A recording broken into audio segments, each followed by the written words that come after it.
This is Matrix Lord 212, and I just read Spider-Man, The Ends of the Earth, Part 1. I've been out of the loop for a little while with the Spider-Man books. I picked up Spider Island. I didn't get a chance to read it.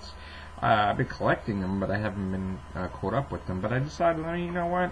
They're building this storyline to be like a massive, huge, oh my god, what the heck type of storyline. So I decided, let me read it. And for the first time ever, I'm like confused. I'm confused, like what the heck is going on. I should have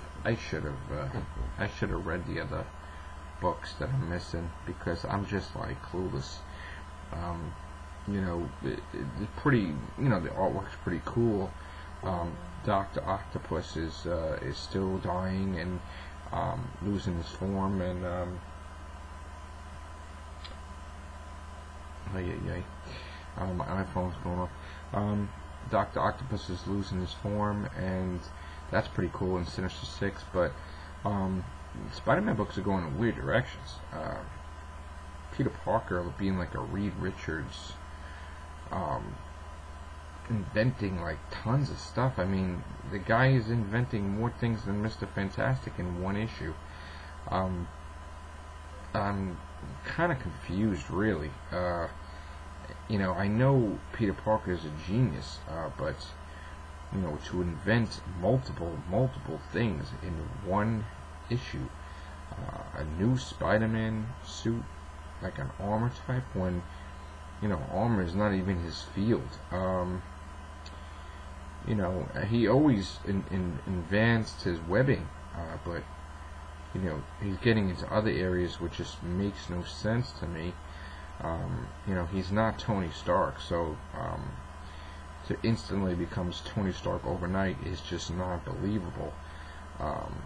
So I'm not even gonna really try to figure it out, because I'm going to go back and I'm going to read the books, and maybe it will make sense to me afterwards. But I guess the Spider-Man books, in my point of view, have changed dramatically.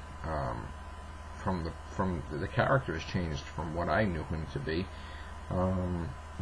He's almost unrecognizable to me, which is really peculiar, because I have like 36 comic book boxes, and a lot of the stuff I had was most like everything was Marvel Comics, but I was a huge Spider-Man fan, and on and off I was behind lately, but it goes right back to that deal with Mephisto. But I gotta really, I'm not gonna say it's bad, because it's not. I mean, Spider-Man's a great comic, and Peter Parker is a genius, but I didn't think one issue he was gonna create all these things to create harmony and peace for the world. The things that he created, I'm like, what? It's like, I don't know, whatever. I'm gonna have to. I know J. Jonah Jameson's the mayor. I saw that before, but I think that regardless of my opinion of Peter Parker, getting into fields that he has no idea. Besides that little tidbit, I think that The Ends of the Earth is going to be one of the greatest Spider-Man storylines ever, because it is showing his villains in an awesome light. That they're smarter than he is in a way, and even Peter Parker was amazed at what Dr. Octopus has evolved into. And if you notice, even Norman Osborn is like all Spider-Man's villains. They're becoming like threats to the whole entire Marvel universe.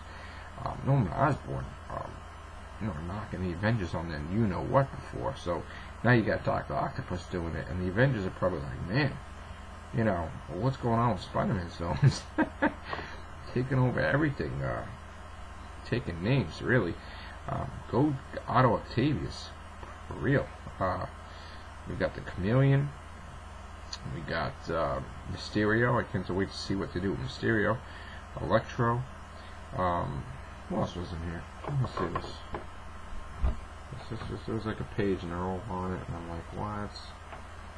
Let me see. The Rhino. I don't understand why. Oh, and Sandman. I don't understand why though. Electro.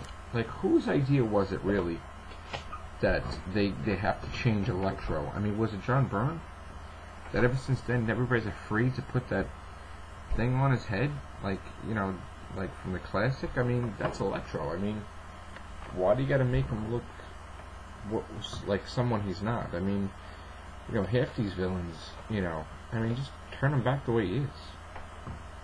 Like, you know, of all people, like Electro, you want to. His whole headpiece was like the bolt and everything. I don't know, whatever, but looks like a great storyline. And then there's going to be a bigger storyline after that too, I think, with the Lizard. I mean, they really got these nice story arcs, Marvel, with Spider-Man lately. So, you know, I'm kind of interested. But you know, like I said, I'm in the dark with the Spider-Man books because I didn't know. I mean, maybe they've been involving Peter Parker past a couple years to be like this massive character creating things. I wasn't even aware. I mean, yeah, I know he was a genius, but, you know, a genius of like everything. I mean, if he's a genius of everything, then he might as well call himself the Doctor. But, you know, Mr. Fantastic. Why don't I just leave the Fantastic Four? Okay. So, gonna get caught up with Spider-Man, and we're gonna see what happens. Take care. Bye for now.